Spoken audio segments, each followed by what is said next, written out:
கிருஷ்ணன் ஐயா அவர்களுடைய ஆழமான நம் வாழ்வியல் மாற்றத்திற்கான தெய்வீக சிந்தனைகளை நாம் சிந்தித்துக் கொண்டிருக்கின்றோம். ஐயா அவர்களும் தொடர்ந்து பல பணிகளுக்கு இடையே இந்த ஜூம் நிகழ்வை ஐயா அவங்க நமக்கு தொடர்ந்து நிகழ்த்தி கொடுத்துட்டு இருக்கிறதுக்கு ஐயாவுக்கு பெரிய நன்றி சொல்லணும். நம்ம ஜூம் மட்டும் இல்லாம வேதம் குழுமம் ஜூம், இன்னும் தமிழ் யோகம் ஜூம், இன்னும் எனக்கு தெரிஞ்சது அவ்வளவுதான். ஏன்னா இப்போ நாங்க ஒரு மணி நேரம் ஸ்பீச் கொடுக்கறதுக்கு கொஞ்சம் சிரமமா டயர்டா ஃபீல் பண்ற மாதிரி இருக்கு. பட் ஐயா தொடர்ந்து அந்த சிந்தனையை கொடுக்கணும் அப்படிங்கிறதுல மிகப்பெரிய உறுதிப்பாடோட நமக்கு அந்த ஆழமான தத்துவத்தையும் தொடர்ந்து விளக்கி கொண்டே இருக்கிறாங்க. ஒரு சிலர் கேட்கறதுக்கே கூட இது எவ்வளவு நேரம் கேட்கறதுன்னு நினைக்கிற இந்த டைம்ல அவர்கள் கிட்டத்தட்ட 40 ஆண்டுகளுக்கும் மேலாக இந்த ஆத்ம ஞானத்தை கொடுத்துட்டு இருக்கிறாங்க. ஐயா அவங்கள நம்ம நன்றியுணர்வோட வணங்கி உன்னையே நீ அறிவாய் அப்படிங்கிற ஒரு உயர்ந்த சிந்தனை, இதுக்காகத்தான் இந்த மனித பிறவியை எடுத்திருக்கிறோம்.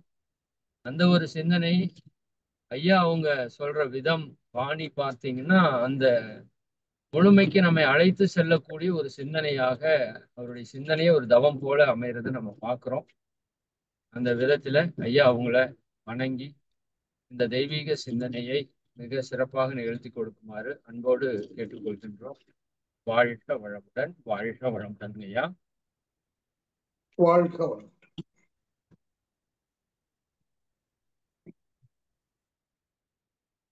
வாழ்க வளமுடன். வாழ்க வையகம், வாழ்க வையகம், வாழ்க வளமுடன். குருவே துணை. குருவின் திருவடி போற்றி, திருவடி சரணம். பேரன்பு மிக்க இறைமதன் அவர்களே மற்றும் அன்பு சகோதர சகோதரிகளே, உங்கள் அனைவரையும் மீண்டும் மீண்டும் சந்திப்பதிலும் சிந்திப்பதிலும் உங்கள் அனைவரையும் பணிவோடு வணங்கி வாழ்த்திக் கொள்வதிலும் பெரும் மகிழ்ச்சி அடைகின்றேன். மதன் அவர்கள் கூறினார்கள், பல ஆண்டு காலமாக அருள்பணி ஆற்றிக் கொண்டிருக்கிறார்கள் என்று.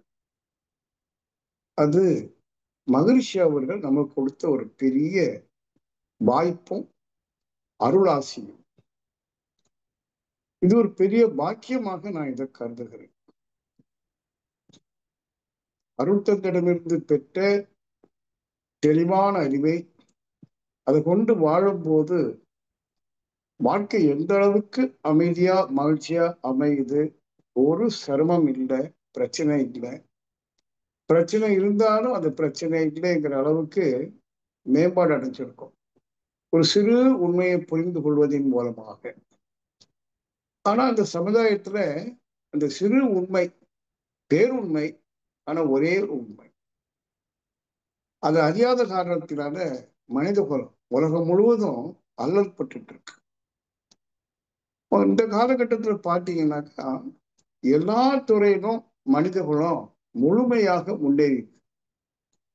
நீங்க பொருளாதாரத்தை எடுத்துக்கொண்டாலும் சரி, அரசியல் மாற்றங்கள், எத்தனையோ விதமான அரசியல் மாற்றங்களை இன்று குடியாட்சி பெற்றிருக்கிறோம்.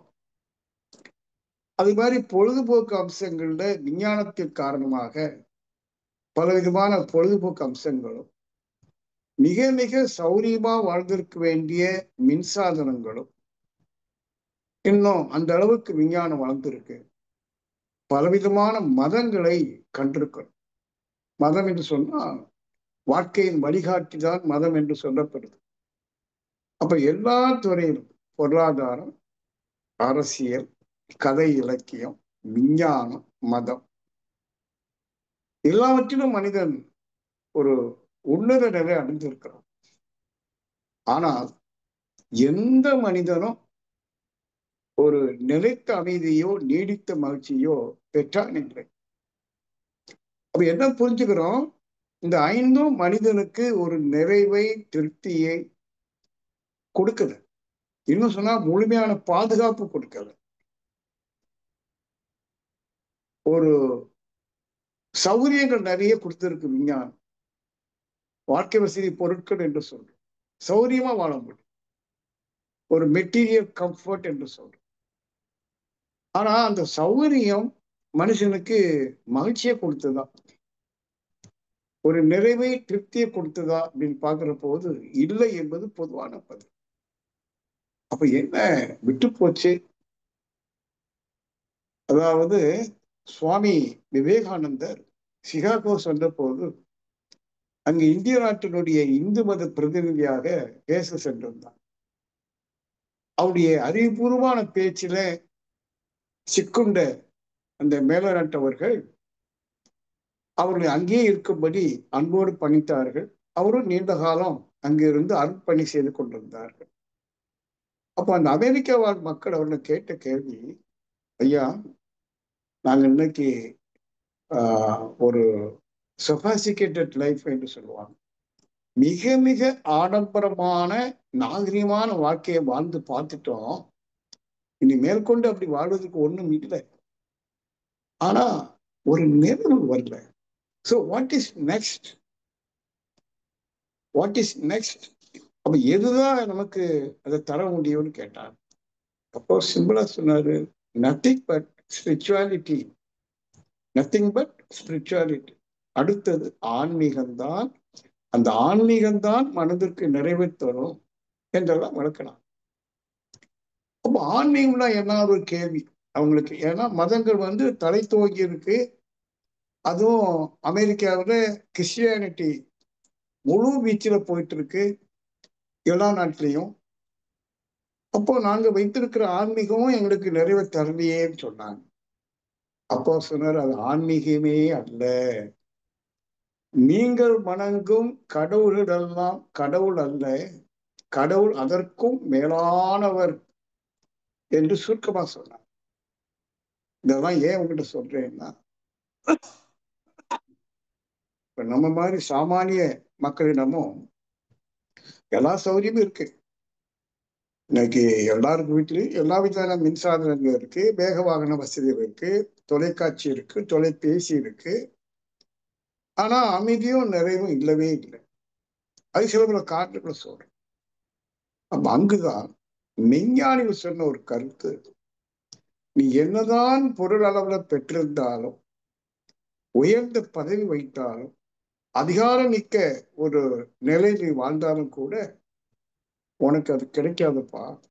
ஒன்னே ஒண்ணுதான் உனக்கு நிலைத்த அமைதியையும் நீடித்த மகிழ்ச்சியும் தரும். அது வேற ஒண்ணும் இல்லை.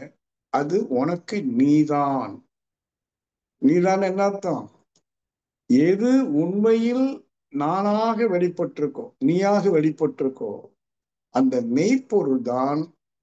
அந்த மெய்ப்பொருளை உணரும் போதுதான் மனசுல ஒரு நிறைவு, திருப்தி, எல்லையற்ற ஆனந்தம், பேரின்பம் கிடைக்கும். மட்டுமல்ல, அது கிடைப்பதும் அறிவு தெளிவாயிடும்.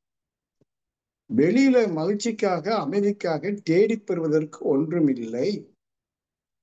என்னுடைய உடல் இயல்பான உடலுக்குரிய துன்பம், பசி, தாகம், உடல் கழிவுப் பொருட்களின் உந்து வேகம், தட்ப வெப்ப ஏற்றத்தாழ், இது உடலுக்கு இயல்பா உள்ள துன்பம். இதை சமன் செய்வதற்கு வெளியிலிருந்து தான் நான் பெறணும், உழைச்சிதான் பெறணும். அதுக்கு மேல நான் அமைதியா வாழ்வதற்கு, மகிழ்ச்சியா வாழ்வதற்கு புறத்தில் எதுவும் ஆகாது. மாறாக அந்த நான் என்பதனுடைய மூலப்பொருள் எது நானாக எழுச்சி பெறுகிறதோ அந்த மூலப்பொருள் தான், மெய்ப்பொருள் தான். அது உணரும் போது இந்த அமைதியும் மகிழ்ச்சியும் கிடைக்கும், அறிவும் தெளிவாகும். ஆகவே சாக்ரட்டிஸ் காலத்தில் இருந்து உண்மையே நீ அறிவாய், நோ தைசெல்ஃப், சாக்ரட்டிஸ். தொடர்ந்து வந்த எல்லா மகான்களும், நம்முடைய வேதாத்திரி சுவாமிகள் கூட நான் யார் தற்சோதனை 5வது பாடமாக இருக்கு. ரமண மகரிஷி அவருடைய ஒரே விஷயமே நான் யார் தான். வேற எந்த விளக்கமும் அவர் கொடுக்கறது. அவர் சொல்வார், நீ எவ்வளவு விளக்கம் கேட்டாலும் பயன் இல்லை. வள்ளுவர் சொன்ன மாதிரி கற்றதனால் ஆய பயனன்கொள் வாளறிவன் நட்டாள் தொழார் எனின். ரமணவர் சொல்ல, நீ அது இது கேட்கிறப்பா, எதுவுமே உனக்கு சமாதானத்தை தராது, அமைதியை தராது. ஆன்ம விசாரணை மட்டும். ஆன்மானா அதுதான் நானாக வந்திருக்கு. அதை விசாரித்து நீ ஆன்மான என்னன்னு புரிஞ்சுக்கோ, பிறகு உணர்ந்துக்கொள். அது ஒண்ணுதான் உனக்கு விடுதலை தரும். உன்னுடைய பாதுகாப்பான வாழ்விற்கு, இனிய வாழ்விற்கு, சௌகரியமான வாழ்விற்கு, அழகான வாழ்விற்கு ஒன்னே ஒண்ணுதான். அதுதான் எது நீயாக இருக்கிறதோ அதுதான். ஆகவே ஆத்ம விசாரணை தவிர்த்து வேற ஒன்று இல்லைன்ட்டார். அதுக்கப்புறம் அவர் ஒண்ணுமே எக்ஸ்பிளனேஷன் இல்லை. இப்ப நம்ம வேதாந்தி மகரிஷி சுவாமிகளை பார்த்தீங்கன்னாக்கா ஆத்ம விசாரணை தான், நான் யார் தான். ஆனா அதுக்கு முன்னாடி மனசை பக்குவப்படுத்தணுமே. நான் யார் என்று உணர்வதற்கு அந்த நான் இப்ப எங்க இருக்கு அப்படின்னா உள்ளார்த்தமாக இருக்கு. அத உள் உணர்வு என்றும் இன்னர் பீயிங் என்று ஆங்கிலத்துல சொல்லுவோம். அதாவது அழிவற்ற ஒன்று அந்த ஆத்மஸ்வரூபம் இன்னர் அகமா இருக்கு. அகம் பிரம்மாஸ்மின் அகமா இருக்கு. அப்ப அகத்தில் சென்று அதை உணரணும். அதான் குறிப்பாக சொன்னாங்க, கட உள், கட உள், கட உள். அப்படி கடந்து உள்ளே சென்றால் கடவுள் தன்மையை உணரலாம். கடவுள் தன்மைன்னு சொன்னா அமைதியும் ஆனந்தம், silent and happiness, that to eternal happiness. ஆனா இப்ப நாமெல்லாம் உள்கடந்து போவதுக்கு தியானம் பயின்றிருக்கோம், தியானம் செய்யறோம். ஆனா 100க்கு 100 உள்கடந்து சென்று மனதின் ஆழத்தில் இருக்கக்கூடிய அந்த சத்தியத்தை உணர்ந்துட்டோமா என்பது ஒரு மிகப்பெரிய கேள்வி. அதுக்கு இன்னும் சில இடையூறுகள் இருக்கு. ஜே கிருஷ்ணமூர்த்தி போன்றவங்க எல்லாம் சொல்லுவாங்க, மகிழ்ச்சியே சொல்றாரு, நீ விட வேண்டியதெல்லாம் விட்டு விட்டால் பெற வேண்டியது அங்கே இருப்பதை பார்க்கலாம். அந்த குறிப்பு பாருங்க, நீ விட வேண்டியதெல்லாம் விட்டு விட்டால். ஜே கிருஷ்ணமூர்த்தி சொல்வார், ஒன்னை உணர விடாம தடுப்பது உன்னுடைய எண்ணங்கள். அந்த எண்ணங்களாலான நான் எனும் ஒரு அதிகாரப்பட்டு, எனது எனும் பொருள்பட்டு, மொத்தத்துல நீதான் உனக்கு தடை. நீதான்னா அந்த நான், இப்ப இருக்கிற நான் தடை. அப்போ எப்படி விலகுவது? உலக விவகாரங்களிலிருந்து, பெரிய பெரிய பொறுப்புகளிலிருந்து,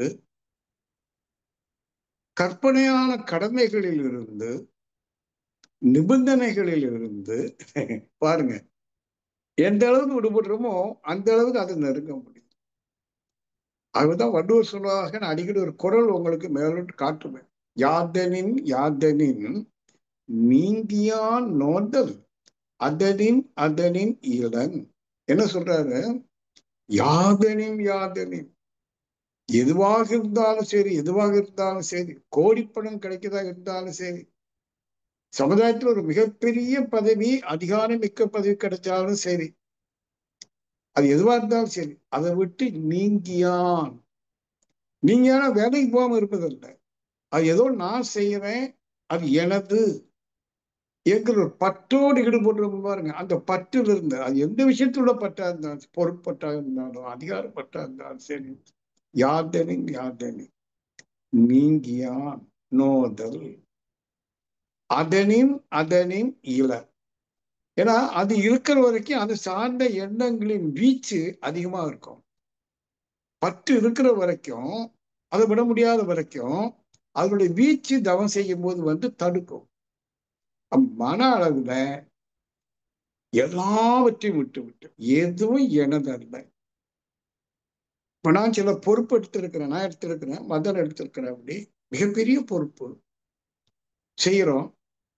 ஆனா மனசுல என்ன இருக்கக்கூடாதுன்னா, இதை நான் செய்யறேன், இதை செய்யக்கூடிய வல்லமை எனக்கு இருக்கு அப்படி நினைச்சிட்டோம்னா தடையாயிடும். மாறா எல்லாம் வல்ல மெய்ப்பொருள் பேரறிவு இங்கு இந்த உடல் மூலமாக வெளிப்படுது, அதுக்கு எனக்கு சம்பந்தமே இல்லை. இப்போ மதருக்கு நல்ல பேரறிவு இருக்குன்னு வச்சுக்கோ, ராதாகிருஷ்ணனுக்கு இருக்கு, அழகர் ஐயாவுக்கு இருக்கு, இருக்கட்டும். ஆனா அது அவங்க அறிவு இல்லை, அது என்ன அறிவு இல்லை. நான் கற்றதுனாலேயோ பெற்றதுனால பெற்ற அறிவு இல்லை, அறிவுதான் நானாக வடிவெடுத்து இருக்கு. அதை நான் அடிக்கடி சொல்லுவோம், உங்களுக்கு ஞாபகம் இருக்கும். ஒரு சிலந்தி வலை கட்டுது. அப்போ அது கட்டுற தோரணையெல்லாம் பார்த்தீங்கன்னா அவ்வளவு அழகா இருக்கும். அந்த ஆர்கிடெக்ட் இந்த ஸ்பைடர் அப்படியே பின்றது பாருங்க, தன் வாயிலிருந்து ஒரு விதமான திரவத்தை எடுத்து அழகா வீடு கட்டுது. அப்ப எல்லாரும் என்ன சொல்றாங்க, எவ்வளவு அறிவு இருக்கு பாத்தியான்னு கேட்பாங்க. ஆனா உண்மையிலே சிலந்திக்கு அறிவு இருக்குன்னு சொல்லக்கூடாது. அறிவு தனது ஆற்றலை கொண்டு பல வடிவங்கள் எடுத்ததுல ஒரு வடிவம் சிலந்தி வடிவம் அறிவுதான் எடுத்திருக்கு. ஆகவே அது தன்னை எப்படி பாதுகாக்கணும், தன் உணவை எப்படி தேடணுங்கிறது தெரியும். அது உடல் மூலமாக வெளிப்படுத்துது. அது மாதிரி இன்னைக்கு விஞ்ஞானிகள் வந்திருக்காங்க. ஐன்ஸ்டீன் ஒரு பெரிய விஞ்ஞானி, ஆனா அவரு கௌரவம் கொள்ளக்கூடாது. ஏன்னா அந்த விஞ்ஞான அறிவு கூட அவரு முயன்று பெற்ற அறிவு இல்லை, பேரறிவு அவர் மூலமாக அந்த விஞ்ஞான அறிவை வெளிப்படுத்து. ஒரு கவிஞரின் மூலமாக ஒரு நல்ல கவிதையை வெளிப்படுத்து. அதுபோல என் மூலமாக எதையாவது வெளிப்படுத்தலாம். ஆனா அது நான் அல்ல, எனது அல்ல. இந்த முனைப்பு வளரும். ஆனா பெரும்பாலும் இன்னைக்கு சமுதாயத்துல பாக்குற போது 4 பேர் நம்மளை பாராட்டிட்டாங்கன்னு வைங்களேன், காலர் ஓய்ந்துக்கும். ஏதோ நான் அந்த அளவுக்கு பாராட்டுக்குரியவன் கிடையவே கிடையாது, கிடையவே கிடையாது. எல்லா புகழும் இறைவனுக்கே சொல்ல காரணம் அதுதான்.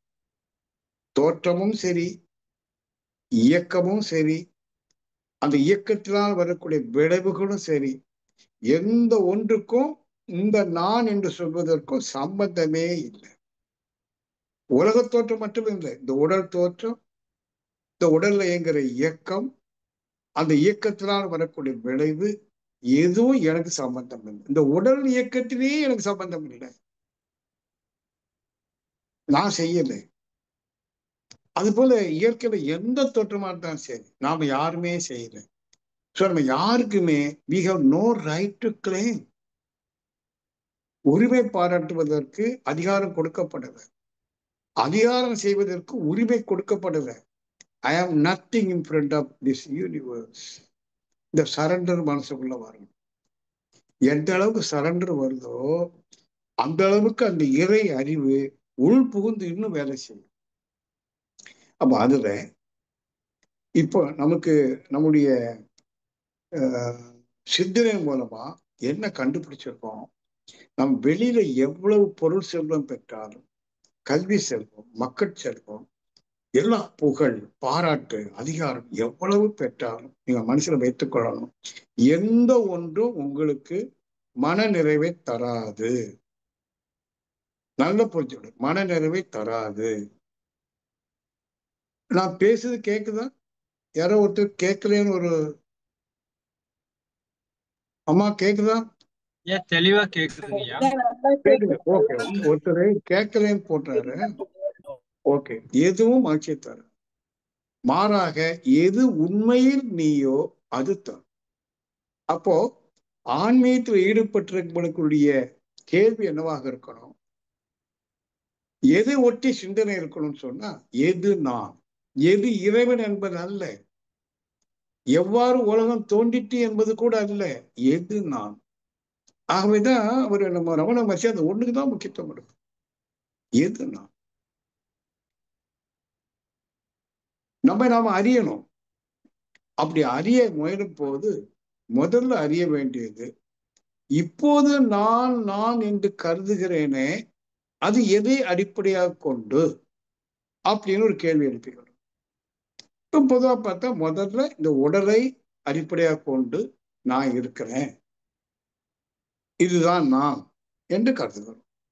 இரண்டாவது, எண்ணங்களை அடிப்படையாக கொண்டு, அதாவது மனதை அடிப்படையாக கொண்டு இதுதான் நான் என்று, இந்த ரெண்டு தான் பொதுவா மக்கள் மத்தியில் இருக்கும். உடல் மன இயக்கத்தை அடிப்படையாக கொண்டு அதை நான் என்று கருதுகிறோம். ஆனா என்ன கண்டுபிடிக்கணும்? இந்த உடல் நான் அல்ல, இந்த எண்ணங்களின் தொகுப்பாகிய மனமும் நான் அல்ல. இந்த ரெண்டையும் நான் அல்லன்னு கண்டுபிடிக்கணும். நான் அதை அடிக்கடி உங்களுக்கு பேசி இருக்கிறேன். இன்னொன்னு, இந்த உடலையும் மனதையும் அடிப்படையாக கொண்டு தன்னை இன்னொன்னாக பாவிக்கிறோம், இன்னொன்றாக இன்னொருவராக மாற்றி பாவிக்கிறோம். உண்மையில் நான் ஆன்மா, எல்லையற்ற பரம்பொருள். ஆனா நான் என்னன்னு என்ன நினைக்கிறேன்? நான் ஒரு ஞானாசிரியர், ஒரு வியாபாரி. மற்ற எனக்கு என்னென்ன அடையாளங்கள் உண்டு? மதம் சார்ந்து, ஜாதி சார்ந்து, மொழி சார்ந்து, தேசம் சார்ந்து. நான் ஒரு இந்தியன், நான் ஒரு தமிழன், அப்படி சொல்றோம் இல்ல. அதெல்லாம் சேர்த்துக்கிறோம். நான் தமிழன் சொல்றோம். அதெல்லாம் இல்லை, அதெல்லாம் அடையாளங்கள். இந்த உடலுக்கு எங்க அப்பா அம்மா விட்ட பேர் தான் ராதாகிருஷ்ணன். மகிழ்ச்சி கொடுத்த ஒரு கௌரவம் தான் ஞானாசிரியர். இந்தியாவில் பிறந்ததுனால இந்தியன். இப்படி நமக்கு கொடுக்கப்பட்ட அடையாளங்கள் எல்லாம் வெறும் அடையாளங்கள் தானே தவிர நான் அல்ல. இந்த அடையாளங்களை கழிச்சிட்டு நீ இந்த அடையாளங்கள் எல்லாம் வெறும் அடையாளம், நான் அல்லன்னு நீங்க புரியணும். நான் அல்ல. அதே மாதிரி இந்த உடலும் நான் அல்ல. இந்த உடலில் வாழுகிறேன், எண்ணங்களாக எழுச்சி பெறுகிறேன், அப்போ நான் அல்ல. அப்ப இது ஒரு ரகசியமான ஒரு ஏற்பாடு இருக்கு. எது உண்மையான நான்? இப்போ நாம ரெண்டு விதமா ஆராய்ச்சி பண்றோம். இப்ப இருக்கிற நான் உண்மை அல்ல, மாயா, இல்லூஷன், மயக்கம். இது நீங்க நம்ம பல முறை பேசியிருக்கோம். தொடர்ந்து சிந்தித்து இந்த நான் அல்லங்கிறத உங்களுக்குள்ள ஒரு நிரூபணம் பண்ணிக்கணும். தொடர்ந்து சிந்தித்து தெளிவாகி ஆமா, இது ரொம்ப முக்கியம். உண்மையான நானை அடைவதற்கு முன்பு அந்த உண்மையான நானை மறைத்து கொண்டிருக்கிற மாயா, அதை விளக்கணும். அதான் யாதனின் யாதனின் நீங்கியான். பாருங்க, இந்த இடத்துல அவர் குரல்ல என்ன அர்த்தம் சொல்றாரு? தவங்கிற அதிகாரத்துல வருது, நான் ராதாகிருஷ்ணன் இல்லை, நீங்கள், அது எனக்கு விட்ட பெயர். ஞானாசிரியர் இல்லை, அது ஒரு கௌரவமா கொடுக்கப்பட்டது. நான் தமிழன் இல்லை, தமிழ் என் தாய்மொழி, என் தாய்மொழி. இந்தியா என் நாடு, நான் அல்ல. யாதனின் யாதனின் நீங்கியானோதல். எதுவா இருந்தாலும் அது நான் அல்ல, நான் அல்ல, நான் அல்ல விலகி வந்தா அதனின் அதனின் இளன். இதுவரைக்கும் அதனால் இருந்த நான் இல்லாம போறேன். இந்த குரலுக்கு நல்ல ஆழமான பொருள், பல கோணத்துல பார்க்கலாம். அதாவது என்னுடைய அடையாளங்கள் எல்லாம் என்ன பெரிய அடையாளமா இருந்தாச்சு, சீஃப் மினிஸ்டர், பிரைம் மினிஸ்டரா இருந்தாங்க. நான் பிரைம் மினிஸ்டர் இல்லை, அது எனக்கு கொடுக்கப்பட்ட பொறுப்பு. அப்போ அவர் சொல்றார் வள்ளுவர், யாதனின் யாதனின் நீங்கியான் நோதல். எல்லாம் விட்டு விலகி அப்படியே தவத்தில் இருந்தேன்னா அதனால் மறைக்கப்பட்டதில்லை, அது இல்லாம போகுது. அதனின் அதனின் இல்லை. அது வரைக்கும் அதனால் இருந்த அந்த நான் இல்லாம போகும். உண்மையான நான் அங்கு தோற்றம் அளிக்கும். ஆக ஆன்மீக சிந்தனையாளர்களே, தவ யோகிகளே, நான் உங்களுக்கு ஒண்ணு சொல்லுவேன். நம்ம எல்லாத்துக்கும் கொஞ்சம் தெரியும், அதை வச்சு எல்லாம் தெரியும் சொல்லிட்டு ஒரு அகங்காரத்துல நம்ம பண்ணிட்டு இருக்கோம்.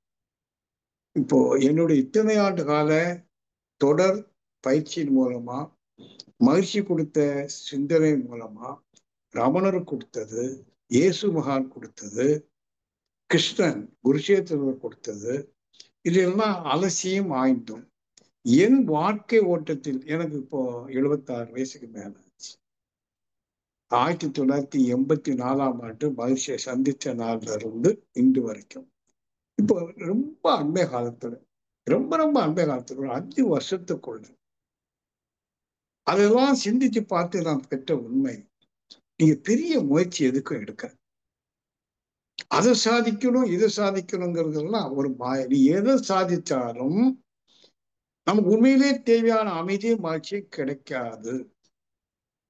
இதான் முதல்ல கட்டாயம் புரியுது ஒரு சாதனையாளன் இதை புரிந்து கொண்டு. ஆகவே தேவையில்லாததை ஒதுக்கணும். உணர்ச்சி வசப்பட்டு தப்பா முடிவெடுக்கணும். ஒரு பொருள் வாங்கதா இருந்தாலும் சரி, அந்த ஆசையினால உணர்ச்சி வசப்பட்டு அங்க சிக்கிறோம். முதல்ல இந்த மாதிரி விஷயங்களுக்கு நம்ம விடுபடும். நிறைய படிச்சுட்டா நல்லா இருக்கும், நிறைய பேசலாம். பேசுவது முக்கியம் அல்ல, பேச வேண்டிய அவசியமும் இல்லை. உணர வேண்டியது மட்டும்தான் அவசியம். இப்ப ரமணன்லாம் பாருங்க, பேசவே மாட்டார். கேட்பாங்க, என்ன பேசுறதுங்கப்பா, நான் என்ன சொல்லித் தரதுக்கு உனக்கு? இன்னைக்கு எனக்கு அமைதியை இழந்துட்டேன். அப்படியா? அவனுக்கு என்ன சொல்லித் தர முடியும்? இருக்கட்டும். இருந்தாலும் ஏன் அமைதி இழந்தேன்னு போய் கண்டுபிடிச்சிட்டு வா. அவன்கிட்டயே ஒரு வாய்ப்பு கொடுப்பார். நீயே கண்டுபிடிவா அமைதி இழப்புக்கு என்ன காரணம். அவன் வந்து ஏதாவது சொல்லணும், காரணம் கண்டுபிடிச்சிட்டல, அதை விட்டுரு. விட்டுரு, அவ்வளவுதான். Leave it. நீங்கியா நோதல், விட்டுரு. அப்ப அமைதி அங்கேயும் இருக்கும். ஏன்னா இதோட பேர் உண்மை என்னன்னா, நம்ம வெளியில தேடுகிற அமைதியும் ஆனந்தமுமே என்னுடைய லட்சணம்.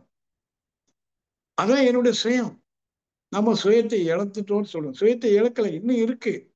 அமைதியும் ஆனந்தமும் உள்ளுக்கு இருக்கு, இன்ஹெரன்ட்லி வித்தின். அது எது மறைத்து கொண்டிருக்கு? நம்முடைய கற்பனை, மயக்கம், மாயம். அதான் வள்ளுவர் சொல்றார், பொருள் அல்லவற்றை பொருளென்று உணரும் மருள். மருள்னா மயக்கம். எது மயக்கம்? பொருள் அல்லவற்றை பொருள் என்று உணரும். இப்போ காணல் நீர் இருக்கு, இங்க இருந்து பார்த்தா அந்த நீர் இருக்கு. இப்போ நமக்கு தெரியும் அது தாகத்துக்கு ஆகாது, ஒரு அர்த்தமும் இல்லை. காணல் நீர்ல ஒரு அர்த்தமும் இல்லை. ஆனா இருக்க மாதிரி காட்டுது மாயம், தாகத்தை போக்காது. அதே மாதிரி கோடி கோடி சம்பாதிச்சா நான் மகிழ்ச்சி அடைவேன்னா ஏமாந்துருவீங்க. எப்படி காணல் நீர் தாகத்தை போக்காதோ, அதுபோல தேவைக்கு மேலான பொருட்களோ உறவுகளோ அமைதியும் மகிழ்ச்சியும் தராது, மாறாக துன்பத்தை தருங்கிறாங்க. அப்ப இதை நீங்க புரிஞ்சுக்கிட்டீங்கன்னா, உங்களை உணர்வது ஒண்ணுதான் இந்த பிறவியின் நோக்கம். ஆனா ஒரு குடும்பம் அமைச்சிட்டோம், மனைவி மக்கள்லாம் இருக்காங்க. அவங்களுக்கு நான் கொடுக்க வேண்டிய உணவு, பாதுகாப்பு, ஒழுக்கம், கல்வி, அதெல்லாம் கொடுக்கணும். அதெல்லாம் மயக்கம் இல்லை, அது அவங்களுக்கு தேவைப்படுது பிற்காலத்துல. அதுக்கு நம்மளால முடிந்தது. அங்க என்ன, எந்த கண்டிஷனும் வைக்காது. என் பிள்ளை நான் டாக்டர் ஆக்கணும்னு கண்டிஷன் வைக்காது. அதுவா படிச்சு அரசு சீட்டு கிடைச்சா படிக்கட்டும்.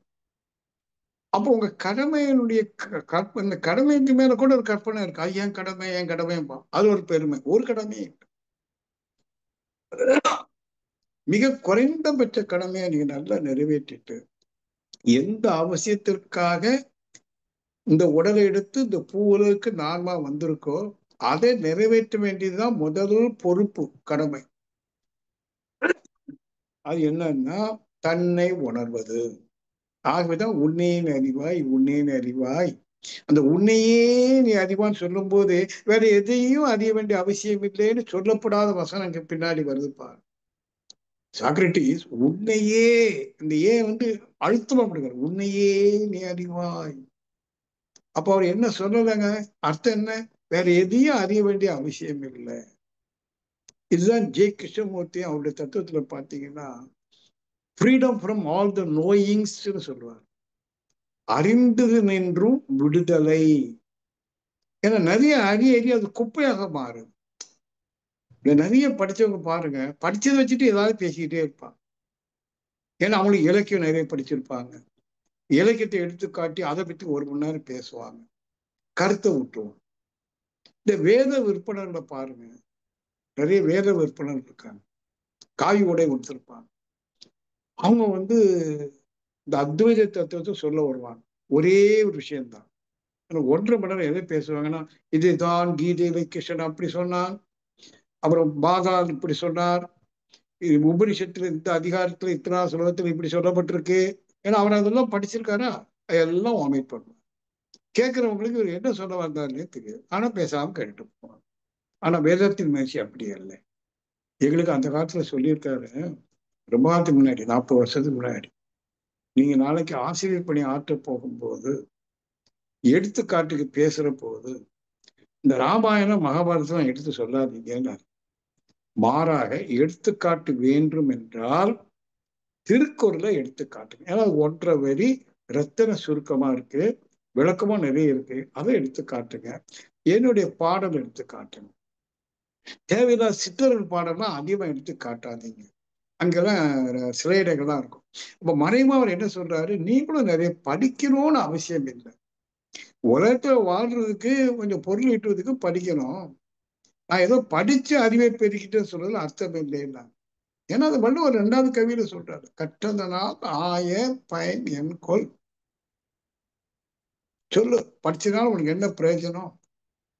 பிரயோஜனம் இல்லைன்னு சொல்லு. பிரயோஜனம் உண்டு. எப்போ உண்டா? வாலறிவன் நட்டால் தொழுதால். வாலறிவுனா முழுமையான அறிவு, மெய்யறிவு. நீ மெய்யறிவு பெறாம படிச்சதுனால ஏதாவது பயன் உண்டுவான்னா பயனை விட பழி உண்டு. நீங்க புரியணும். இன்னைக்கு படிப்புக்கு நம்ம சமுதாயம் முக்கியத்துவம் கொடுக்குது. இப்போ ஒரு 40-50 வருஷமா முன்னாடி இவ்வளவு முக்கியத்துவம் இல்லை. இந்த கம்ப்யூட்டர் வேர்ல்டு அது இது வந்த பிறகு ஐஏஎஸ், ஐபிஎஸ், அகாடமிஸ், இப்ப எல்லா பசங்களுக்கும் ஐஏஎஸ் ஆகும். ஒரு நல்ல தொழில் அது இல்லையா? ஒரு ஐஏஎஸ்ங்கிற ஒரு அதிகாரி ஒரு மாவட்டத்துக்கு, அவர் கையில நிறைய பொறுப்பு அரசாங்கம் கொடுக்குது. அப்போ அவ்வளவு பெரிய படிச்சவங்கள அவங்க உறவினர்கள்லாம் பாராட்டுவாங்க. எங்க குடும்பத்துல ஒருத்தர் ஐஏஎஸ் ஆயிருக்காப்பா. வீட்டுல போய் சண்டை போட்டவெல்லாம் கூட போய் அவனை போய் பார்ப்பான், பாராட்டுவாங்க, எல்லாம் செய்வாங்க. அவ்வளவு கௌரவமான விஷயம். ஆனா அவன் ஐஏஎஸ் ஆகி கலெக்டர் ஆன பிறகு தன்னுடைய கௌரவத்தை அவன் காப்பாத்துறானா அல்ல கையை நீட்டுறான்? நான் எல்லா கலெக்டரையும் சொல்றது, 199 அரசு அதிகாரிகள் அரசியல்வாதி அடிக்கிறான், அவனை விடுங்க.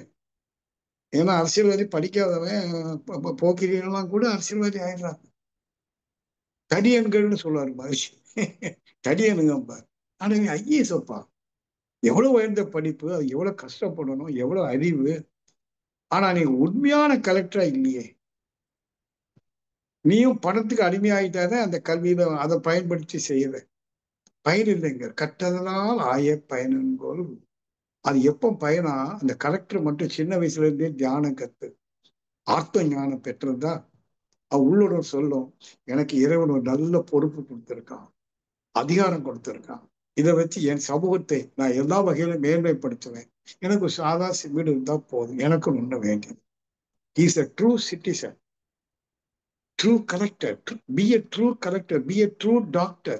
இன்னைக்கு டாக்டர்ஸ் கிட்டே தருதான் நீங்க கேள்விப்பட்டிருக்கீங்க. எவ்வளவு பெரிய படிப்பு, எம்பிபிஎஸ், எம்எஸ்சி, எம்டி, அது இதுதான் எவ்வளவு பெரிய படிப்பு. படிப்பு கௌரவத்தை கொடுக்குது. ஆனா நீ தொழில் செய்யும் போது அந்த கௌரவத்தை கெடுக்கிற காரணம் என்ன? மெய்யறி வாலறிவு நட்டால் தொழார் இனி. அதே மாதிரி நீங்களும் நாமளும் ஏதாவது சின்ன சின்ன சின்மஷம் பண்ணிட்டு தானே இருக்கிறோம். அது பண்ணாம ஒரு உண்மையான மனிதனாக எனக்கு கிடைச்ச பொறுப்பை நான் உண்மையா எந்த எதிர்பார்ப்பு இல்லாம நான் செய்யணும் இல்லையா? அப்ப என் உண்மையை உணர்ந்தாலும் செய்ய முடியும். உண்மையிலே எது நான் உணரும் போது நான் யாரு? இறைவன், எல்லையற்ற பரம்பொருள், ஆனந்த சொருபி. என் அமைதிக்கு மகிழ்ச்சிக்கு எனக்கு வெளியில இருந்து ஒன்றும் தேவையில்லை. ஏதோ சாப்பாடு மட்டும்தான் வேணும். இப்ப நம்ம மகிழ்ச்சிக்காக வெளியில நிறைய தேடுறோம். ஆனா அந்த மகிழ்ச்சியை தரலைங்கிறது ஒரு விஷயம், தராதுங்கிறது புரிதல், தராதுங்கிறது ஒரு புரிதல். இப்ப நான் நல்லா உண்மையில புரிஞ்சுக்கிட்டேன். அதான் சொன்னேன், இவ்வளவு ஆண்டு சிந்தனை மூலமாக ஒரு தெளிவை நான் உங்கள்கிட்ட பகிரும் போது உங்களிடம் என்ன கேட்டுக்கொள்வேன், நீங்க வாரந்தோறும் டெய்லி தவம் பண்றீங்க, எல்லாம் கேட்கறீங்க, ஆனால் விடுபடவில்லை என்றால் பிடிபடாது. உலகாயுத வாழ்க்கையில இருக்கக்கூடிய விஷயத்திலிருந்து விடுபடவில்லை என்றால் இந்த நான் அகப்படாது. உண்மையான நான் அகப்படாது, இறைவன் அகப்பட மாட்டான். நீ இந்த பயிற்சியே விளக்கங்களை மேலோட்டமா ஒரு ஃபேஷனா கொண்டு போனீங்கன்னு வைங்களேன், வீணாயிடும். இந்த ஆன்மீகமும் வீணாயிடும். இன்னைக்கு உண்மையிலேயே நான் பார்க்கிற போது அனுபவத்துல சொல்றேன், நிறைய பேர் அப்படிதான் பிஹேவ் பண்றாங்க. பேசுறதுக்கு வாய்ப்பு வேணும், பேசணும். நான் அதை செய்தேன் இதை செய்தேன் சமூகத்துல காட்டணும். அதுல ஒரு மகிழ்ச்சி இருக்கு அவங்களுக்கு தற்காலத்துல. ஆனா அது நிக்காது. ஒன்னே ஒண்ணுதான், தன்னை உன்னையே நீ அறிவாய். அது தியானத்துலதான் உணர்ந்து அறிய முடியும். ஆனா தன்னை உணரக்கூடிய அளவுக்கு தியானம் சித்தி ஆகணுமானால் உலக விவகாரங்களிலிருந்து அது அத்தனையும் மாயா, பயனற்றது என்று புரிந்து எந்த அளவுக்கு கொஞ்சம் கொஞ்சமா விடுபட்டு வெளியில என்ன தேடணும்னு கேட்டீங்கன்னா, உணவு தேடணும், உடை, இருப்பிடம், சில பல அடிப்படை வசதிகள், அதுக்கேற்ற ஒரு சின்ன தொழில், யாரையும் ஏமாத்தாம வஞ்சிக்காம நமது அறிவுத்திறனை கொண்டு உடல் ஆற்றலை கொண்டும் செய்து வாழ்வது என்ற ஒரு நல்ல முடிவெடுத்து எளிய வாழ்க்கை. ஆனா மின்சாதனங்கள்லாம் வேணும். எளிய வாழ்க்கையில மனசுல ஒரு சிம்பிளிசிட்டி. நான் இந்த ஆடம்பரத்துக்கு வேண்டியோ ஒரு பகட்டுக்கு வேண்டியோ நான் வரல, போலி கௌரவத்துக்காக நான் வரல, நான் என் உண்மையை உணர வந்திருக்கிறேன் அப்படிங்கிற உணர்வோட நீங்கள் ஒவ்வொருவரும் முழுமையாக ஈடுபடும். நான் நிறைய இடத்துல பார்க்கணும், வந்த இடத்துல சங்கங்கள்ல மன்றங்கள்ல அடிச்சுக்குவாங்க. எனக்கு பொறுப்பாசிரியர் பொறுப்பு தரல, நான் தான் இன்னைக்கு அதை செய்யணும், அவர் செய்கிறாரு. அமைதியை தேடி வந்த இடத்துல சண்டை போடுறது. ஆன்மீகத்துல புரிஞ்சுக்க வேண்டியது நம்முடைய முனைப்பை எப்படி விடுது, தன்முனைப்பு, ஈகோ, நான் எனது என்கிற அந்த ஈகோ பற்று, அது விடுவதற்கு தான் முயலணுமே தவிர வந்த இடத்துல அது பெறுவதற்கு முயலக்கூடாது. எனக்கு துணை பேராசிரியர் ஆகி 4 வருஷம் ஆச்சு, எனக்கு பின்னாடி வந்தவங்க பேராசிரியர் கொடுத்துட்டாரு, ஏன்னா அங்க அவருக்கு மேல ஒரு சின்ன இது, அவரை ரொம்ப பிடிக்கும், என்ன பிடிக்காது அப்படின்னு கம்ப்ளைண்ட்ஸ். நான் இருக்கும்போது நான் பொறுப்புல நிறைய பொறுப்புல இருந்தேன், நிறைய கம்ப்ளைண்ட்ஸ் வரும். இப்ப நம்ம எதையும் அதுக்காகவே இல்லை. நான் இன்னைக்கு சொல்றேன் உங்கள்கிட்ட, ரொம்ப கடினப்பட்டு மதன், இறை சாதனை மார்க்கம், இங்க வேதம் குழுமம், ஆன்மீக கட்டளை, அங்க அவர் பேரிடத்துல ஒரு அமைப்பு, இவங்கெல்லாம் உலக சமுதாய சேகரத்துல இருந்து வெளியில வந்தோம், வந்துட்டு எல்லாம் ஆரம்பிச்சிருக்கோம்.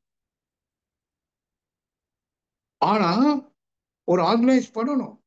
நம்ம மனசுக்குள்ள இம்மி அளவு கூட அந்த ஈகோ, நான் எனது என்கிற தீ முனைப்பது தலையை காட்டக்கூடாது. நாம பெற்ற அனுபவங்களை பகிரலாம், தப்பு இல்லை. ஆனா நம்ம பெற்ற அனுபவங்கள் நிறைய விஷயத்துல பாத்தீங்கன்னா கெட்ட அனுபவங்கள். அப்ப அது என்ன காரணம், என்னென்ன காரணத்தினால நமக்கு அந்த பதிவுகள்னால இப்படி வந்திருக்கு, இனி அது எனக்கு வேண்டாம். இதுதான் முக்கியம். திருப்பியும் சொல்றேன், நாம விட வேண்டியதெல்லாம் விட்டு விட்டால் பெற வேண்டியது அங்கே இருப்பதை பார்க்கலாம். இல்ல, உங்களுக்கு தியானம் சித்திக்கிற பொழுது அனுபூதின்னு சொல்லுவாங்க. அப்படியே கண்ணை மூடி இருக்கிறோம். தியானம்னா என்ன? ஆரம்பத்துல உயிரை கவனிப்பது, அதாவது நெற்றிலேயோ உச்சிலேயோ கவனிப்பது. ஆனா உச்சக்கட்ட தியானத்துல எந்த உணர்வும் இருக்கு, உடல் உணர்வோ எண்ணங்களோ புலன்கள் உணர்வோ எதுவும் இல்லை, வெறும் உணர்வு. அது என்ன வெறும் உணர்வுன்னா, நமக்குள்ள உயிரோடு கலந்து ஒரு இன்ஹரண்ட் கான்சியஸ்னஸ், அதாவது உள்ளார்ந்த உணர்வுன்னு ஒரு நிலை இருக்கு. அந்த உணர்வு தான் புலன்கள் வாயிலாக வெளியில போகிற போது உணர்தல் என்ற இயக்கமாக மாறும். பாருங்க, ரெண்டு சொல்றேன், உணர்வு, உணர்தல். வெறும் உணர்வுன்னு சொல்லும் போது அது சப்ஜெக்ட், பெயர் சொல். உணர்தல் என்ற இயக்கமாகிற போது அது வினை சொல், ஒரு கர்மா. இப்போ உணர்வு என்ற அந்த சப்ஜெக்ட், அதாவது பெயர் சொல் புலன்கள் வாயிலாக போகிற போது ஒரு இயக்கமா, உணர்தல் என்ற இயக்கமா ஒரு வினையாக மாறி. இப்ப அந்த வினையை அடிப்படையாக வச்சுதான் நான் சொல்றேன். பாருங்க, சப்ஜெக்ட் இஸ் மிஸ்ஸிங். நம்ம வெளியில பார்த்த ஐவகை உணர்வை கொண்டு நிறைய அனுபவம் பெற்று சிந்தித்து ஒரு அற்புதமான உலக நாம படைச்சு வச்சிருக்கோம். மெட்டீரியல் வேர்ல்டுன்னு சொல்றோம். விஞ்ஞான சாதனைகள் மிகுந்த ஒரு உலகை படைச்சு வச்சிருக்கோம். அதை அடிப்படையா கொண்டுதான் எது நான் நம்ம பார்த்துட்டு இருக்கோம். தப்பு. இந்த உணர்தல் என்ற இயக்கத்திலிருந்து விடுபட்டு உணர்வு என்கிற அடக்கத்தில், உணர்வு என்பது அடக்கம், உணர்தல் என்பது இயக்கம். இப்போ அந்த எழுச்சி பெற்ற இயக்கத்துலதான் நாம வாழ்ந்துட்டு இருக்கோம்.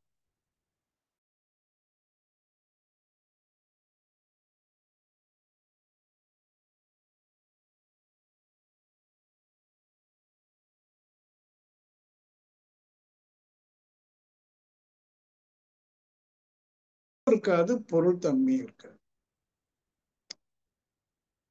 எந்த ஒரு அடையாளமும் இருக்காது. அந்த இதுவரைக்கும் இருக்கிற நானுக்கு இருக்கிற அடையாளங்கள் எதுவும் இருக்காது.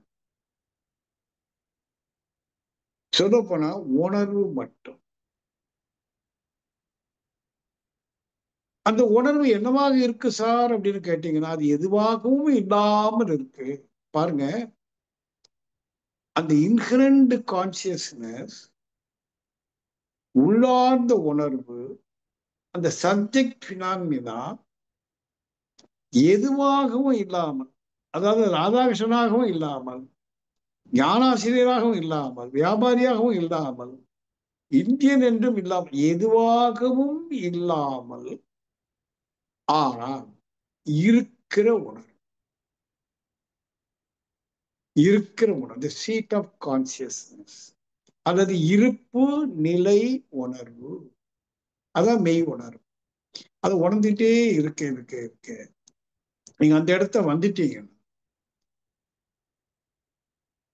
அந்த உணர்வு மட்டும்தானே இருக்கு. அப்போ அந்த இடத்துல பெறக்கூடிய அந்த உள் உணர், இருப்பு உணர் அனுபவம் நமக்கு அறிவுக்கு ஒரு தெளிவு கொடுக்கும். எப்போதுமே எந்த அனுபவம், நல்ல அனுபவமோ கெட்ட அனுபவமோ, அறிவுல ஒரு தெளிவை கொடுக்கும். அது மாதிரி இந்த அனுபவம் தவம் முடிச்சுட்டு வெளியில வரும், சில நேரம் கண்ணு மூடி அப்படியே அமைதியா இருக்கிறோம். அந்த பேரறிவு சிந்திக்குது. ஏன்னா அனுபவம் அறிவை கொடுக்குது இல்லையா. எல்லாம் எல்லாமாகவும் நானே இருப்பதாக உணர்ந்து அறிந்து கொண்டே என்னை தவிர்த்து பிரிது ஒன்றும் இல்லை, பிரிது ஒன்றினால் எனக்கு பாதிப்பும் இல்லை, நான் பெறுவதற்கோ இழப்பதற்கோ யாதும் இல்லை. ஒரு ஞானம், இதான் ஞானம். இந்த ஆத்ம போதம் ஒரு ஆத்ம ஞானத்தை கொடுக்குது. என்னை தவிர்த்து பிரிது, இங்க என்னைன்னு சொன்னா இப்ப சொல்லக்கூடிய நான் அல்ல, அந்த முழுமை, முழுமை உணர்ந்த தெளிவுல முழுமையே தவிர வேறு ஒன்றும் இல்லை. அப்ப அந்த மாமனிதன் அவனுடைய அமைதிக்காக மகிழ்ச்சிக்காக எதையும் தேட மாட்டான். இன்னும் டீப்பா போனீங்கன்னா உணவை கூட தேட மாட்டான். மாறாக உணவு அவனை தேடி வரும். உணவு அவனை தேடி வரும். எல்லாம் வஸ்திரங்கள் தேடி வரும். கோடீஸ்வரர்லாம் அவன் காலில் வந்து விழுவான். ஆனா அதை அவன் பெரிதுபடுத்த மாட்டான், அது வேற. அவன் தேடுறது ஒண்ணு. ஆகவேதான் இயேசுமான் சொன்னாரு, தேடாதே பார். ரெண்டே வார்த்தையில அற்புதமான ஆழமான அர்த்தம், தேடாதே பார். நீ எதை எதற்காக விடையை தேடுகிறாயோ அது நீயாக இருக்கிற பட்சத்தில் என்ன அர்த்தம் இருக்கு தேடுவது? தேடுபவனே தேடும் பொருளாக இருக்கிற போது நீ தேடினால் கிட்டுமான்னு கேட்பான். தேடுபவனே தேடப்படும் பொருள். திரும்பி இன்னொரு விதத்தில் சொல்றாரு. ஆகவே தேடாதே பார் சொன்னவர் இன்னொரு வசனம் சொல்றாரு, தேடுனார் கிடைக்கப்படுவாய். நீ வெளியில் எதை தேடுகிறாயோ அதை உள்ள தேடுனார். வெளியில தேடாத பார், பாருன்னா தேடிப்பார். தேடு கிடைக்கப்படுவாய், அதாவது உனக்கு நீ கிடைப்பாய், உனக்கு நீ கிடைப்பாய், உனக்கு நீ கிடைப்பாய். நீ அந்த உண்மையான நீ இருக்கே, அது எல்லையற்ற பரம்பொருள், ஆனந்த சொரூபம். அது உன் கைவசம் ஆயிடும். எப்ப அது கைவல்யம் ஆகுதோ அதான் ஞானம். அவன் தெளிவா, அவனுக்கு எந்த குறையும் இல்லை, குற்றமும் இல்லை. வெளியிலேயே அவன் எதையும் குறையா குற்றமா பார்க்கவே முடியாது அவனால.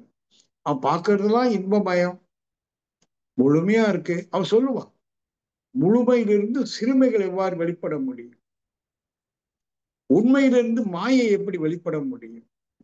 இல்ல, எதுவுமே மாயா இல்லை, நத்திங் இஸ் மாயா. எப்போ? அவனுக்கு மட்டும்தான்.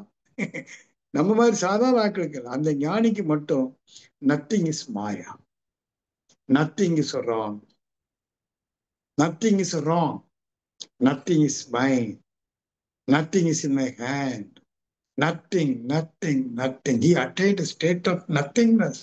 அவர்தான் பூஜ்யர் என்று சொல்லுவாங்க. இந்த சக்கராச்சாரியார் பூஜ்யர்னு சொல்லுவாங்க. பூஜ்யர், பூஜ்யம்னா நத்திங். ஆனா இன்ஃபினிட்டி வேல்யூ, அளப்பரிய மதிப்பு உரியது அவன். அது அவனுக்கு மட்டும்தான். அவனை எதுக்காக திருப்பி சொல்றேன், உங்களுக்குள் நிகரற்ற பொக்கிஷத்தை வைத்துக்கொண்டு சிறிய சிறிய பொக்கிஷத்தை தேடி அலைவது அறிவுன்னு சொல்ல முடியுமா? ஆனா செஞ்சுட்டு இருக்கோம். வேதாந்தி மகேஷோட அத்வைத ஞான மார்க்கம் ஏதோ விளையாட்டு அல்ல.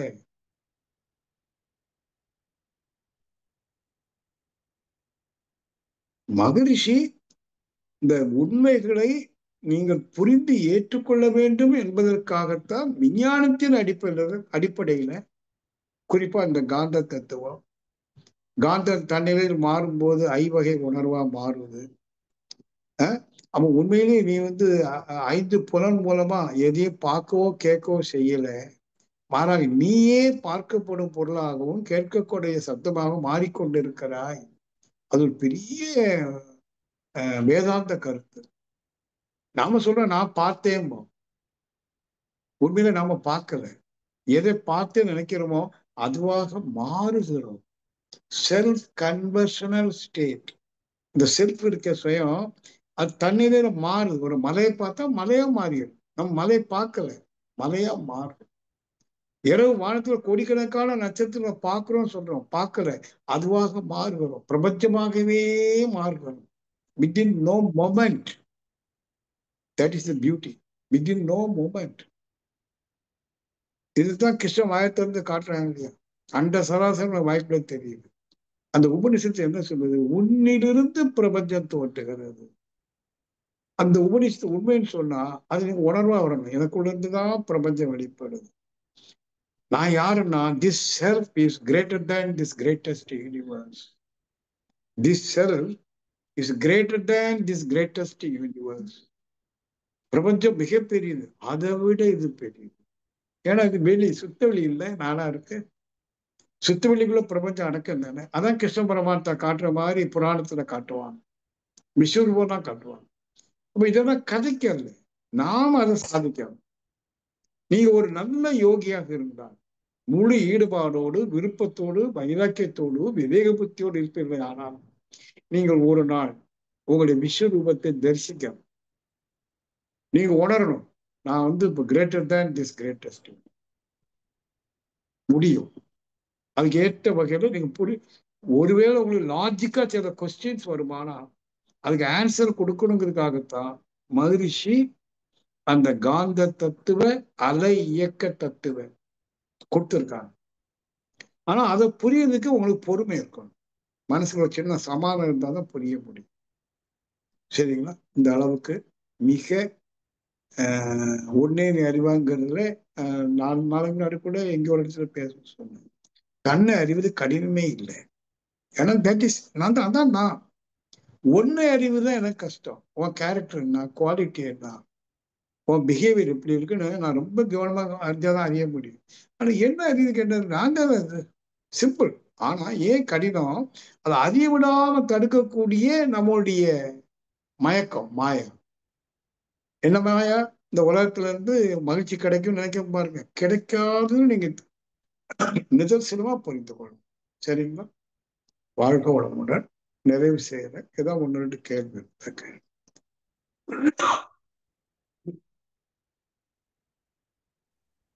வாழ்க வளமுடன். வாழ்க வளமுடன். நண்பர்களே, ஒரு மிகச்சிறந்த உரை, ஒரு முழுமையான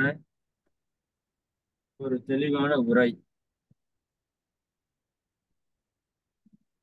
ஐயாவுடைய ஒவ்வொரு உரையுமே அந்த முழுமைத்தன்மையோட இருக்கிறத நம்மளால பார்க்க முடியுது. இருந்தாலும் குறிப்பிட்டு இந்த உரை நம்முடைய இன்றைய விஞ்ஞான உலகிலிருந்து அந்த ஆன்ம நிலை வரைக்கும் ஒரு தெளிவாக பல பல விஷயங்களை ஐயா அவங்க ஒரு சம்மரி மாதிரி நமக்கு இந்த உரையில சுருக்கி கொடுத்திருக்கிறாங்க.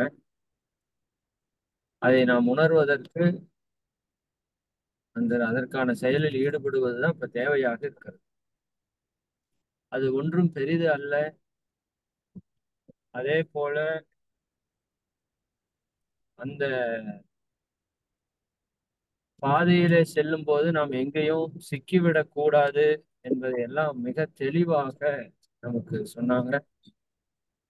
மிக குறிப்பாக இந்த உலகத்திலே நாம் பெறக்கூடிய எதுவும் அதற்கு பயன்படாது என்பதையும் ஆணித்தரமாக நமக்கு சொல்லியிருக்காங்க. பட் இந்த புரிதல் நம்ம அடிக்கடி நம்மளுடைய சிந்தனைக்குள்ள வரணும். நிச்சயமா இன்னும் நிறைவாக அந்த இறை உணர்வு நாம் பெறுவதற்கு கொஞ்சம் ஆழ்ந்து சிந்திக்கணும். அவ்வளவுதான். ரொம்ப 40 ஆண்டு கால அனுபவத்திலே ஐயா அவங்க சொன்னது அது ரொம்ப கடினம் அல்ல அப்படிங்கிறத நமக்கு தெளிவுபடுத்தி இருக்கிறாங்க.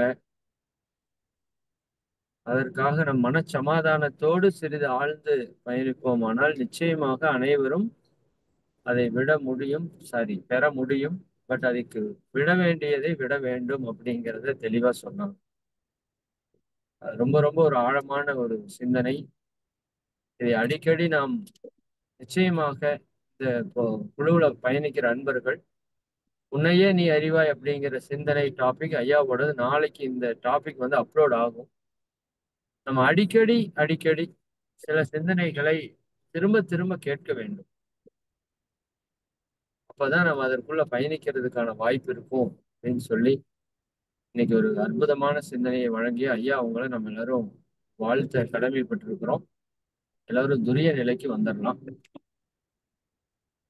இன்றைய தெய்வீக சிந்தனையை சிறப்பாக வழங்கிய ஞான ரிஷி AS ராதாகிருஷ்ணன் ஐயா அவர்கள் வாழ்க வளமுடன். ஞான ரிஷி AS ராதாகிருஷ்ணன் ஐயா அவர்கள் வாழ்க வளமுடன்.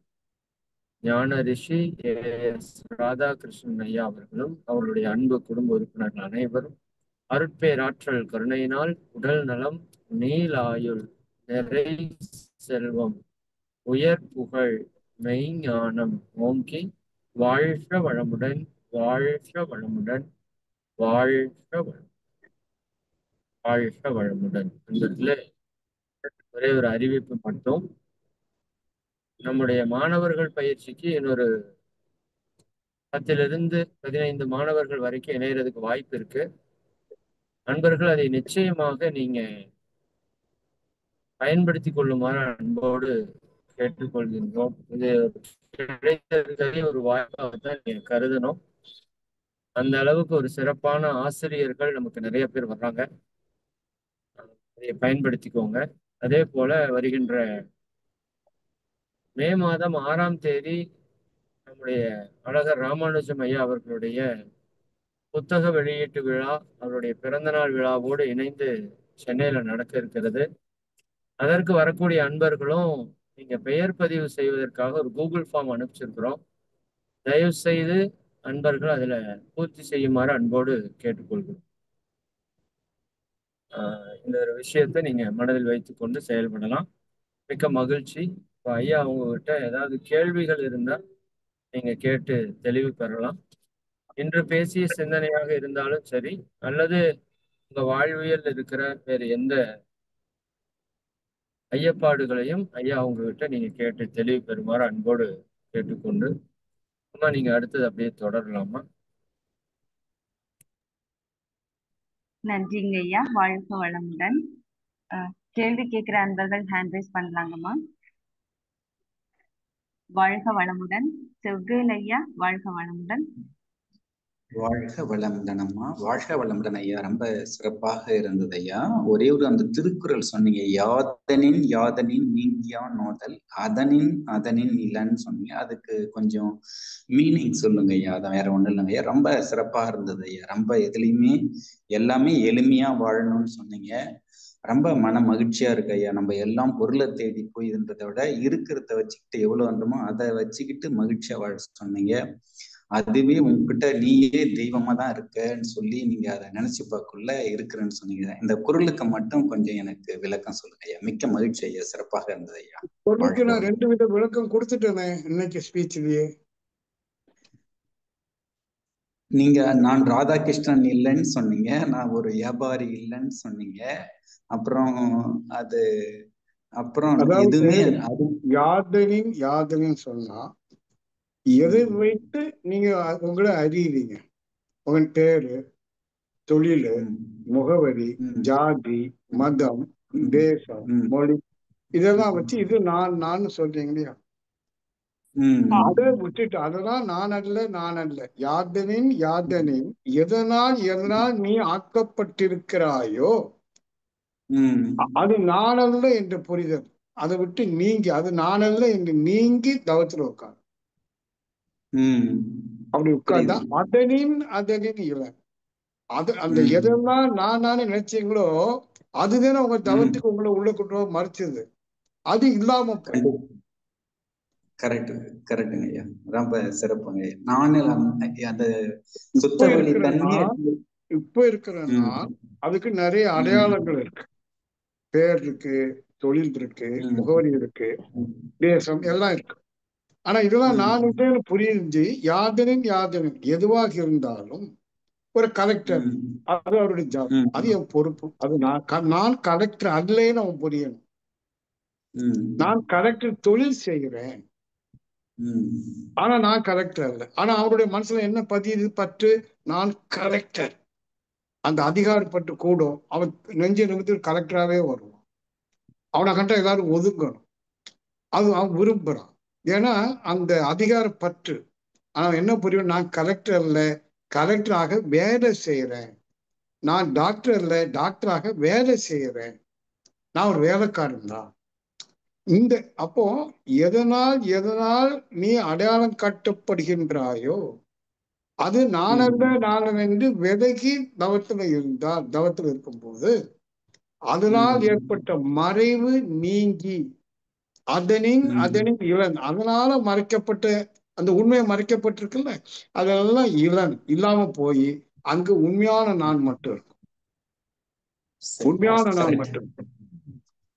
சரி சரி, ரொம்ப சிறப்பு ஐயா. மிக்க மகிழ்ச்சி. மனசுல பதிஞ்சுக்கிட்டு ஐயா. ரொம்ப மிக்க மகிழ்ச்சி ஐயா. வாழ்க வளம்.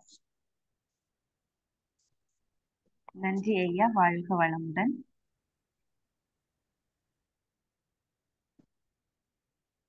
வேற யாராவது கேள்வி கேட்க விரும்புறீங்களாமா ஐயா கிட்ட?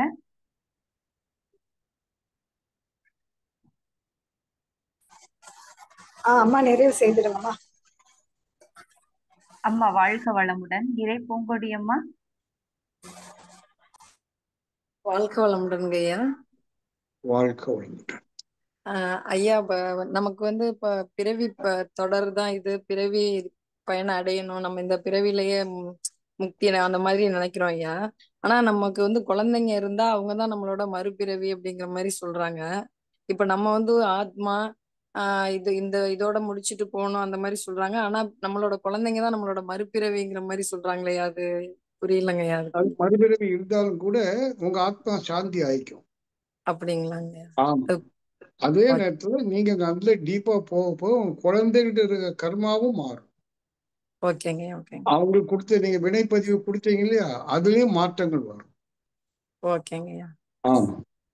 நன்றிங்க. வாழ்க வளமுடன். வாழ்க வளமுடன். நன்றி அம்மா. வாழ்க வளமுடன். தமயந்தி தேவி பிரியா. வாழ்க வளமுடன் அம்மா.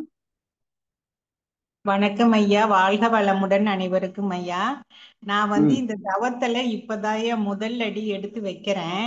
எனக்கு என்னன்னா தூக்கம் தான் வருதுங்க ஐயா. ஏன், அது என்ன பாவம் நான் செஞ்சேன்? எனக்கு தூக்கமா தான் வருது, எனக்கே தெரியல. நான் அப்படி உட்கார்ந்து இருக்கும் போது அப்படி தலை கீழே போயிருது. நான் என்ன பண்ணனேனே தெரியல. ஆக்சுவலா நான் தூங்கிடுறேன். அதுக்கு என்னங்க ஐயா பண்றது? அதுல இருந்து வெளியில வரணும். தூங்குங்கன்னு சொல்லு.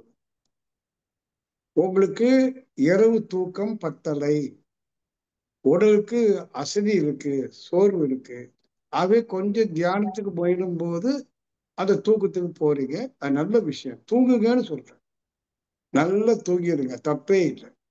ஐயோ தியானம் பண்ணு நினைக்காதீங்க. தூங்குறது ஒரு விதத்துல தியானம் தான். நாளடைவில் உங்க உடம்பு சோர்வெல்லாம் போய் மனசுல இருக்கிற சோர்வும் போகும்போது இரவு தூங்கும்போது நல்லா தூங்குவீங்க, தியானத்துல தூங்க மாட்டீங்க. சரிங்க ஐயா. ம். ரொம்ப நன்றிங்க ஐயா. வாழ்க வளமுடன். நன்றிங்க ஐயா. நன்றி அம்மா. வாழ்க வளமுடன். அடுத்ததாக அருள்நிதி விஜயகுமாரி. வாழ்க வளமுடன்மா. ஐயா வாழ்க வளமுடன். வாழ்க வளமுடன். ஐயா சில விஷயத்த உண்மைய உணர்ந்தாலும் பழக்கத்தினாலேயோ பற்றுனாலேயோ அது மறுபடி அதே மாதிரி போகுது. அத உணர்ந்த நொடியில் இருந்தே நம்ம உறுதியா நின்று செயல்பட முடியுமாயா? அதுக்கு என்ன பண்ணணும்? என்ன கேட்டீங்கன்னா முதல் ஃபர்ஸ்ட் வரி காதுக்கு வரல. சில விஷயங்களை உண்மைய உணர்ந்தாலும் மறுபடியும் இயல்பான வாழ்க்கையில வரும்போது அந்த பழக்கத்தினாலேயோ பற்றுனாலேயோ உணர்ந்த விஷயத்துல நிக்க முடியாம அதே பண்ற மாதிரி ஆயிட்டு மறுபடியும் ரொம்ப நாள் ஆகி அதுல இதாகிற மாதிரி ஆகுது. உணர்ந்த நொடியில் இருந்தே அந்த உண்மையில நின்று நம்ம செயலாட்ட முடியாதா அப்படின்னு எனக்கு நல்லாவே முடியும். நீங்க தற்சோதனை நல்லா செய்யணும்.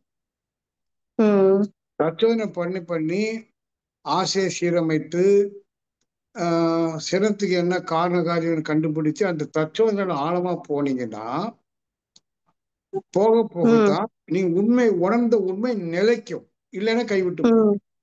இல்லைன்னா கைவிட்டு போகும். ஆமா. அதனால அதை பற்றி சதா டெய்லி ஒரு மணி நேரம் ஒதுக்குங்க தற்சோதனைக்கு. முடிவான கொஞ்சம் கூட டைம் ஒதுக்குங்க தியானத்துக்கு.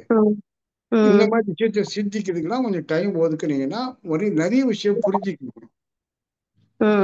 நீங்க சொல்றது சரிதான். ஒரு விஷயத்த தியானத்துல உணர்ந்தது நிக்குமானா நிக்காது. ஏன்னா பகல நம்ம நிறைய பிரச்சனைகள்ல இருக்கிறோம், கர்மா இருக்கு. அப்ப நல்ல முறையில தற்சோதனை செய்து கொஞ்சம் புரிய 1 வருஷம் 2 வருஷம் 3 வருஷம் ஆகலாம். ஆனா பொறுமையா செய்யலாம், நிச்சயமா கிடைக்கும். நான் கூட போய் 40 ஆண்டு காலம் ஆச்சு. ஆனா இப்பதான் 5-6 வருஷமா ஆழமா போறேன்னு சொன்னா அப்போ 35 வருஷம் நான் என்ன பண்ணேன்? தன்முனைப்பினால நான் தெரிஞ்சுக்கிட்டதுதான் அடுத்து சொல்லிக் கொடுக்கணும்ட்டு அது ஒரு தன்முனைப்பு. என்ன விட்டுட்டேன், என்ன நான் விட்டுட்டேன். இப்பதான் எனக்கு ஒரு அடி விழுந்து ஒரு 10 வருஷத்துக்கு முன்னாடி என்னுடைய அறிவுக்கு ஒரு அடி விழுந்தது. அப்பதான் ஒரு மாற்றம். அப்ப அந்த அனுபவத்தை வச்சு கொஞ்சம் ரூட்டை மாத்திக்கிட்டோம். அது மாதிரி உங்க வாழ்க்கையில நீங்க சந்திக்கிற துன்பங்கள் உங்களை நல்ல முறையில சிந்திக்க வைக்கும். இந்த உண்மை அப்படி நிக்கும். வருஷங்கள் ஆகும். ஆமா. நன்றிங்கய்யா. வாழ்க வளமுடன். வாழ்க வளமுடன். நன்றி அம்மா. வாழ்க வளமுடன். இவ்வளவு நேரமும் மிக ஆழமாகவும் தெளிவாகவும் அன்பர்களின் கேள்விகளுக்கு பதிலளித்த ஐயா அவர்கள் வாழ்க வளமுடன். நன்றி ஐயா. வாழ்க வளமுடன் என்ற வாழ்த்துக்கள் ஐயா. ஐயா அவர்களும் அவர்களது அன்பு குடும்பமும் அருட்பேராற்றல் கருணையினால் உடல் நலம், நீலாயுள், நிறை செல்வம், உயர் புகழ், ஞானம் ஓங்கி வாழ்க வளமுடன். வாழ்க வளமுடன். வாழ்க வளமுடன் ஐயா. ஐயா நீங்க விரும்பின லீவ் வைக்கலாம் ஐயா. நன்றி ஐயா. நன்றி ஐயா.